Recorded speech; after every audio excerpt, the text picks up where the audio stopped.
Hi, this is Rachel, and I wanted to talk about regret. So when I have a regret, I feel bad about my actions, and I know I could do better. So when I'm feeling regret, I try not to beat myself up. What I try to do is use it as a thought and a place to use to do something better. So when I think of that regret or the person, I think about how I could do better, what I would do now, what I would have done. But I'm not using the what I would have done against myself. I'm trying to use it as a positive to look at how I could have improved. Regret is, with a single regret, it's like haunting, and it pops up when it feels like, and it's unexpected.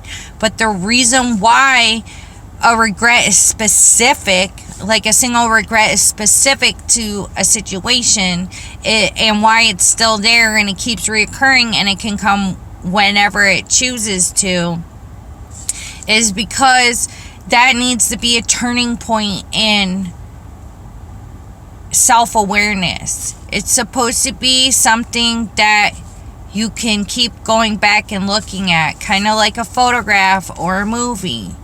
It's supposed to be the turning point.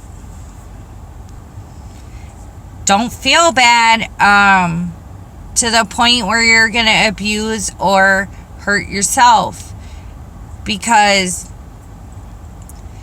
it takes noticing something and something being brought to your attention, and sometimes it needs to be brought to your attention many times in order to initiate a change. So the fact that you have a regret means that you notice something, and there's no reason to be negative to yourself, because you can only get better, So like, that was your worst point in that situation, which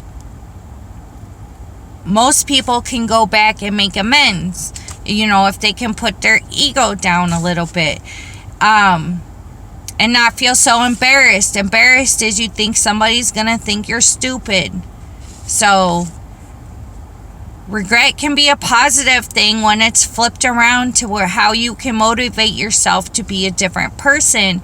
And when people are looking at regret, they can already tell like how or in what way they could be a better person. So even though there's things that cause regret, and regret is not fun, and it's not nice to look at, and you wish you could take it back and you hadn't done it, the thing is, it's still a turning point. It's still a marker of something about you, and it's letting you know that you can do better. So with regret, sometimes when it pops up randomly, it can kind of be related to whatever's happening. So, and not always, but I would try to relate it to it by looking at the principle, looking at the moral of it, and see how that applies to what's happening at the time that you're feeling or thinking this. So I just wouldn't punish yourself so much, especially if you're trying to strive for a better person, if you're learning self-awareness. I have regrets from when I was like a little kid, and sometimes it's horrible.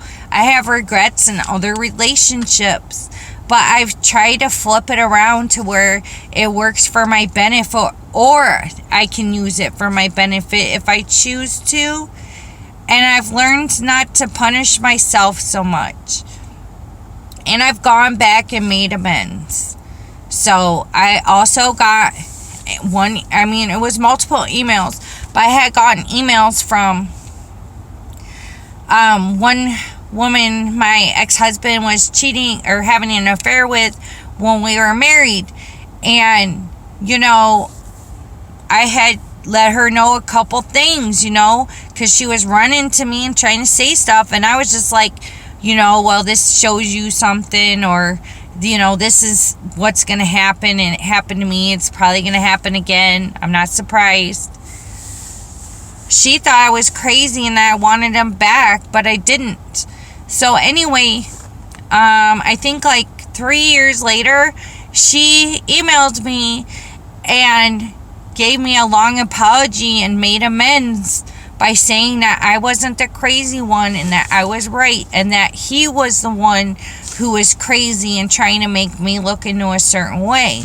So, and I was open to that and I accepted that, and I just told her that I hope she has a good life and is able to move on from everything. But she used her regret. She put her ego down, used her regret to give me that apology. So I would just see how it can work for you. Thank you.